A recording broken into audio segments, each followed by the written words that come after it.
Hey, welcome to the channel. If you're new to it or you haven't already, thumbs up and subscribe. All about the blues harmonica. So hopefully there's something for everybody today, because I want to talk about playing out of your head when you can't or when you're not playing the instrument. Question for you. What part of the body do you use more than any other when you're playing and improvising on a musical instrument? Well, the answer shouldn't be it depends on what instrument you're playing. No, the answer is the brain. Okay, hopefully some of you have come to that conclusion. And the situation at the moment is I've just been under the surgeon's knife yet again, and I've just got another couple of days, perhaps a few more, and I've got to be very extremely disciplined not to actually use a harmonica. Difficult, but so it gave me the opportunity to be able to talk to you about playing out of your head, which all good musicians do, of course. So I dug out the cupboard about 20 minutes ago, an old 12 string with some rusty strings on it. I went out to the drive to collect a parcel from the postman. He was sort of leaving the drive, and I dropped the one and only plectrum that I had. I dropped down the grate at the end of the drive. So I'm actually red raw hands here. I just picked it up, and so as a result I'm having just to use my bare hands on it, on these rusty strings, and where I'm playing it doesn't really vibrate, but it gives you the idea. So just listen to this, and then I want to talk about it in relation to harmonica and how you go about things.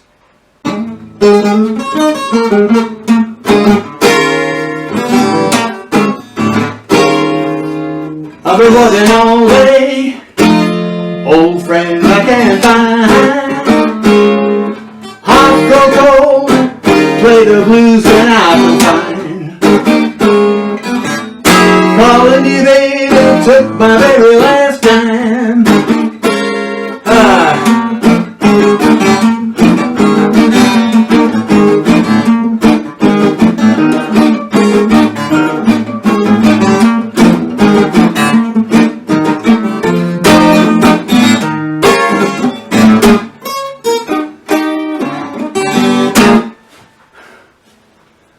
Okay, so that was just something that I did off the cuff.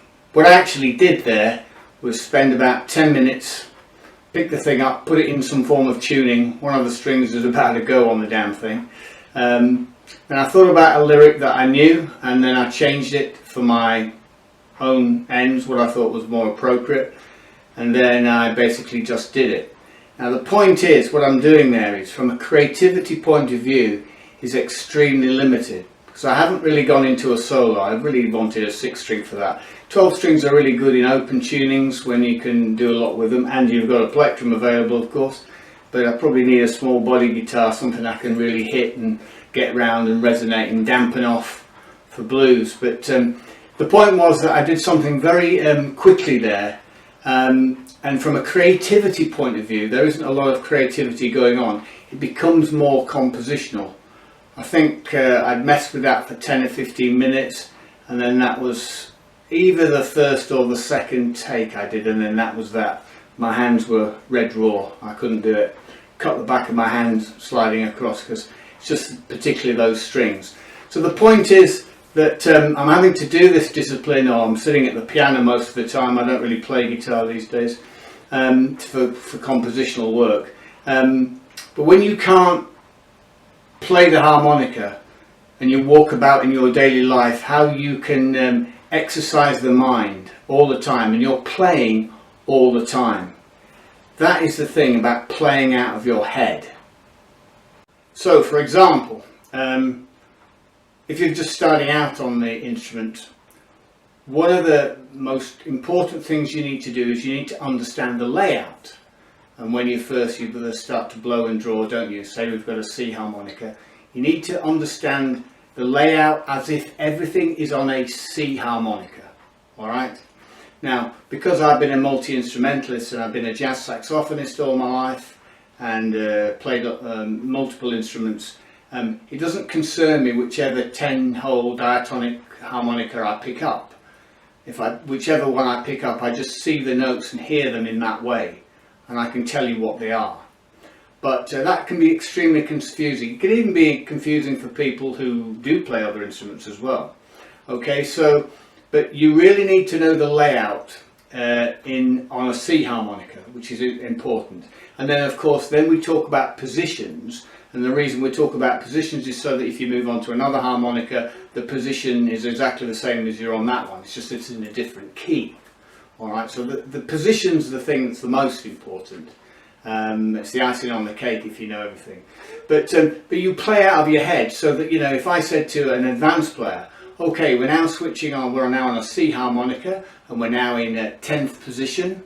All right, no, let's make it 8th position, for example. Play 8th position. Where does the flat 5 appear in 8th position? Well, it would be 2 draw, 3 blow, 6 blow, and 9 blow. Okay, that will be the flat 5. If you were playing in C and looking for the flat 5, then you'd be looking at 2 draw, half step, 5 over blow, and up at the top 9 blow bend, half step on 9. And these things are automatic. Okay. And I have coaching tips for these, for players and for people starting out. And we play with these ideas all the time. And that's just one idea that you can do. And but if you're just starting out, the two things that you should do is learn where everything is on a C harmonica, the notes of that. Even if you don't know what the notes are and you're not hearing them yet, you still do it. And learn the cycle of fifths. I've taught hundreds and hundreds and hundreds of people on different instruments, of course, but on harmonica, of the hundreds that I've taught, I can count on one hand how many people decided to memorise the circle of fifths: the C, F, B flat, E flat, A flat, D flat, G flat, B, E, A, D, D, C, or C, G, D, A, E, B, F sharp, C sharp, A flat, or G sharp, E flat, B flat, and F, and back to C. And it doesn't take long, but that is, you know, as a jazz improviser, that is absolutely crucial. But it's crucial in a lot of ways, because everything in music is basically off this scale. And I could teach you grade 8 theory very quickly and learn 4-part harmony quite quickly if you would take those, if a student of mine would take those fundamental things on board. Even when they don't understand how it works, they need to just learn those things. So these are things that you can do when you're not playing the diatonic. I have to be extremely disciplined at the moment. My surgeon tells me I can't blow for another few days yet. You know, I've had other eye operations and other things before where I knew I couldn't. With this particular operation, I feel that I can. I'm back to running 5 milers and working on the heavy bag and everything. I'm fit to go, but I've got to be disciplined. So we're back to this working out of our heads. All right, so that's the first thing. And then what you should be doing, and I'll probably do another video on this when I'm playing in a few days' time, is when you play a phrase, boo bap boo dap, you might want to play the boo bap. You can hear that boo bap boo dap. You see, I immediately hear that as boo bap. We're going from 5 tonic, so basically boo bap, here comes the bride, boo bap. I hear those intervals as I play. And when I mess with that guitar just now, I'm not actually thinking in anything really when I'm playing. You get to a stage where you just sort of arrives, okay, after a while.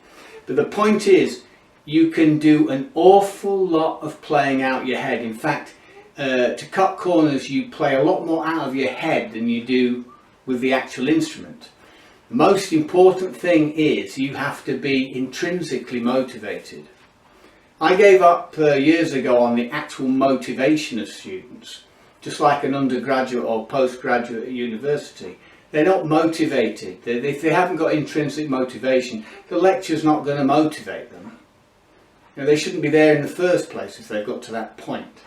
Okay, so you know, a musician should never be in a rut, or a student should never be in a rut. You know, it's endless fun is musicianship. There's so much to go. But going back to the guitar business, I was saying that was compositional. It's not very creative. you want to be soloing, and that's the reason why as you get older you constantly play instruments, because you're constantly finding new ground. That is the interest. There's no ego to it. Somebody once told me about being a jazz musician. They used to say, oh God, these guys are so egotistical. I said, no, they're not, because if they were like that, they'd be pop musicians, wouldn't they? Because it's a different ballpark, and they just didn't get the concept. All right. So the idea is you can do so much playing in your mind, and learning intervals, learning sounds, learning everything. If you're just starting out and you're just starting out with one scale, you need to be listening to as much music as you possibly can. That is the most important thing. And you don't want to be getting tied up with sort of hearing patterns, all right?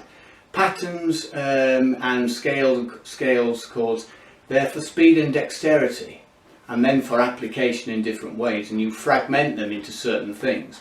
When you hear players playing from top to bottom in the pattern, and then, oh, I'll just change this note by this, or oh, I'll just change this note by that, and then run this pattern.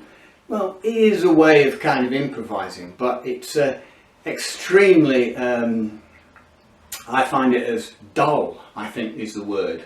You know, it's almost like they're stuck in some autistic sort of bent where they're just running on these patterns and working. They think that that's the way, and people get hoodwinked by believing that as well, whereas it's not the natural way to play. And so one of the things when you're away from the instrument, you can hear and sing phrases, and then you see if you can emulate them, because you need to be playing from yourself. And where do you get all that vocabulary from? You get it from actually listening, which is not a hard task to do. You've got to do an awful lot of listening and love what you listen to. All right. So there's the tip for today about working out of your head. That's the thing. I'll do a video to sort of tie inside with this one in the near future when I'm playing again in a few days' time, and I'll show you how I take a phrase and how you can work it in an interesting way for somebody starting out, and for people perhaps who've been playing an awful long time. Alright, hope you enjoyed this one. Hope somebody got something out of it. Catch you on the rebound.